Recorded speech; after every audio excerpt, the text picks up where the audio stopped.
Straight Talk. The Film Cynics with Steve and Brian on C-FAX 1070. Welcome back from the news break. We hope you had a pleasant one. This is Steve Johnson with Brian Dukowich on the Film Cynics. Brian, you haven't said a single thing about my mustache yet. Oh, that's what that is. I thought you drank some chocolate milk. Oh, mercy. On your way in from home. It is the month of November, or should I say Movember, and I am trying to help spread the word of prostate cancer awareness by growing myself a nice mo. I know it doesn't really affect the tone of my voice onto the radio, although you might find... It does make it a little bit higher. I sound a little swankier. Swankier? Yes. That's a good... I wish someone would have told me about Movember, because I would love to grow a mustache. Well, I'm telling you about it right now. It's not too late. It's too late. Look up Movember on Google and find some excellent resources about how you can help spread the word about prostate cancer awareness and maybe even raise some money. See, my thing is, as much as I'm a fan of raising awareness for prostate cancer, I like to look good. And now there's all these guys running around the cities with like these half-bad mustaches, and they just look like... This is the month you can score, Brian. Yeah, this is Brian's month to shine. All right, moving right along from my stash to this giant stash of movies we have in front of us. Like that, eh? Yeah. Okay, well, we're doing the Battle of the Box Sets today. We've already covered the Oliver Stone set and the Coen Brothers set. Both have done done all right under our particular purview. Now we're moving on to one of my favorite directors of all time, Mr. Terry Gilliam. He's got a 6-disc set from our friends at Alliance. Comes out on Tuesday for prices around $36.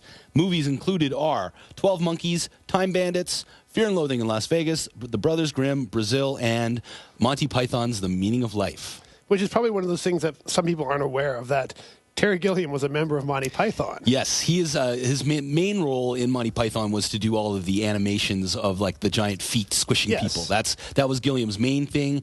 But he does appear in other sketches, just in a really kind of small role. He was never one of the featured stars. He's the American in the troupe. He's from Minnesota, he was just the. But he's always been credited as one of the writing and starring Terry Gilliam. Like, his name is right in there with all the other cast members. So it's not like he was some peripheral character in the Monty Python world. He's a member of Monty Python. Yes, he is. Just never forget that. Although, just to be clear, however, as far as his role in directing The Meaning of Life, that was actually a co-direction with Terry Jones, another member of the troupe. The Monty Python film that he actually specifically just himself directed was The Holy Grail. Right. Anyways, I mean, which is in my collection. It's in my collection because Terry Gilliam directed it. And it's a great film. Yes. So Terry Gilliam has about to start quoting Monty Python, and I had to stop myself. Terry Gilliam has had a very great career leading up to what I feel is probably the turn of the century. Yes. As one of my favorite directors, some of my favorite films of all time are by him. However, he really hasn't been able to hit his stride this decade. Particular films, for example, films like The Brothers Grimm and Tideland, and Tideland and The Imaginarium of Dr. Parnassus.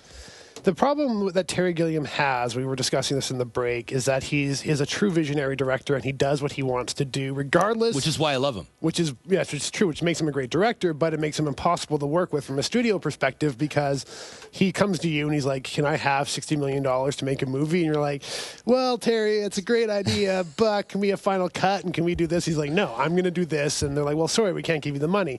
Terry Gilliam has the hardest time in the world getting funding for a film, because he won't make any sacrifices, and he'll do what he wants to do no matter what it takes to get it done, and studios just can't get on board with that. They can't give up their money and not have control, which is rightfully so. If someone's going to give me $60 million to do something, I might let them chime in once in a while with their opinions. Right. But having said that, when he is given the money and gets to do what he wants to do, 9 times out of 10, he does a really great job and gives you a really classic film. Exactly. No, I mean, he puts it all up on screen. All the money that he gets is all up there. The only problem is that he has 2 blemishes on his record: The Adventures of Baron Munchausen, which is regarded as one of the greatest flops of all time. Yes, because it cost a lot of money. It was kind of weird, didn't make any money back, so it was considered a failure, even though it is a really great film. Yep. I loved it. I went out and picked it up on DVD. And then there's the legend of when he tried to make The Man Who Killed Don Quixote. Yeah. There's a great documentary called Lost in La Mancha about the making of that film and how it collapsed during production and never got made and ended up losing like $35 million or something. Yep. And then so people look at him now and they're like, well, there's also, and of course, there's also the Battle of Brazil. Even though Brazil was just like well received by everybody, it's a legendary cult film. However, he had to go toe to toe battling it out with the studio in order to get it released in the form that he wanted. So he's a maverick. That's okay. I mean, that's why I like him. He's a man of fierce integrity. He wants to do things his way. It just makes it difficult for him to get a job. And I guess it's made it.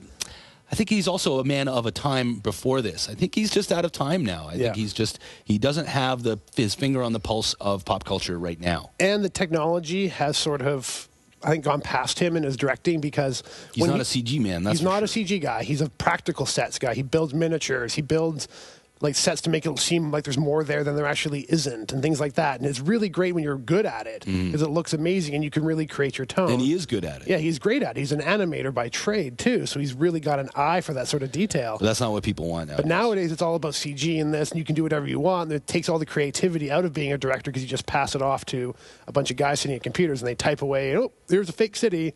Well, that problem is actually manifest in Brothers Grimm, which is actually makes use of some CG, and I just kind of felt it fell flat. But this is an interesting box set. Let's get back to that. Yes. Looking at the movies in here, I only own one of these 6 movies, so I'm really excited to get this because I already have 12 Monkeys, but it's a great film. But you get Fear and Loathing in Las Vegas, which is fantastic. Very interesting movie with Johnny Depp, Benicio del Toro about Hunter S. Thompson, based on that book. And then you get Brazil, which is considered probably his best film. I watch it every Christmas. That's right, it's your Christmas movie. Time Bandits, which I also haven't seen, but it's also considered one of Gilliam's more... Yep. You can give me a little more... Well, I mean, this is it's a Criterion Collection release. Essentially, it's part of the Criterion Collection, which gives it that sort of pedigree of being fantastic. It was made back in 1981. Terrified me, but fantastic. All of his vision is right up there. It was a visionary film and really fun. Has midgets, little kids, Sean Connery, travels all the way through time. Robin Hood's in there. Robin Hood being played by what's his face, John Cleese, and Michael Palin's in there too. Absolutely fantastic. My issue with the collection is the one glaring omission of The Fisher King, which is like my favorite film of all time. Yes, and it didn't make the set. I mean, it's a Sony picture, so it's just not making it in here. This is mostly Universal films that are in here, which is unfortunate because The Fisher King is a great film and should be in a collection of some sort. Well, it also should come out in a special edition, which it should come out hasn't. in a Criterion Collection. But I'll be talking about The Fisher King later when we break some titles out of the vault. Ooh, segue. Ooh la la. But okay, so what's your word on Terry Gilliam? This is a great set for anyone who's never seen a Terry Gilliam movie. You kind of want to get a taste of what he can do. This is basically almost everything This is almost, minus The Fisher King, this is almost every great movie that he's made. So I'd definitely say go pick it up and get it because it looks amazing. $36 from our friends at Alliance Films. Comes out on Tuesday. It's the Terry Gilliam collection. Okay, we're going to take a break. When we come back, we've got Buddy the Elf. Stay with us.